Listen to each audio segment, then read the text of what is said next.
Welcome to our channel. Today we how to fix Digistore24 login problems, vendor access errors step by step clearly. If you're experiencing login issues with your Digistore24 vendor account, you're not alone. First, check your internet connection to ensure it is stable. Next, clear your browser's cache and cookies. This can resolve many problems related to login. Then, try accessing the website using a different browser. If you typically use Chrome, switch to Firefox or Edge to see if that helps. After that, double-check your login credentials. Make sure your email and password are correctly entered, with no typos or extra spaces. If you've forgotten your password, use the Forgot Password option. Follow the prompts to reset your password via email. Once you have reset your password, return to the login page. Enter your email and the new password you just created. If you're still having trouble, try disabling any browser extensions temporarily.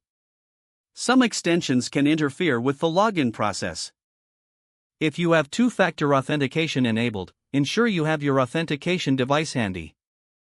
If you're using a VPN, consider disconnecting it and try logging in again. Sometimes, VPNs can cause access issues. If none of these steps work, try accessing Digistore24 from a different device. This can help determine if the problem is related to your current device.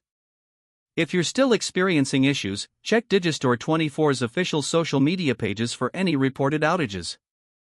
You can also contact Digistore24 customer support for further assistance. Provide them with as much information as possible about the issue. They will be able to guide you through a solution. If the page does not load, refresh the browser or try again in a private or incognito window. Make sure you are using the correct email address, then retype it carefully to avoid small typos. If your password is not accepted, use the reset option and create a new strong password you can remember. Check your spam folder for verification or security emails, then complete any requested confirmation steps. Enable two-factor authentication if available to improve account security and reduce unauthorized access risk. Don't forget to like this video and subscribe to our channel for more step-by-step tech guides.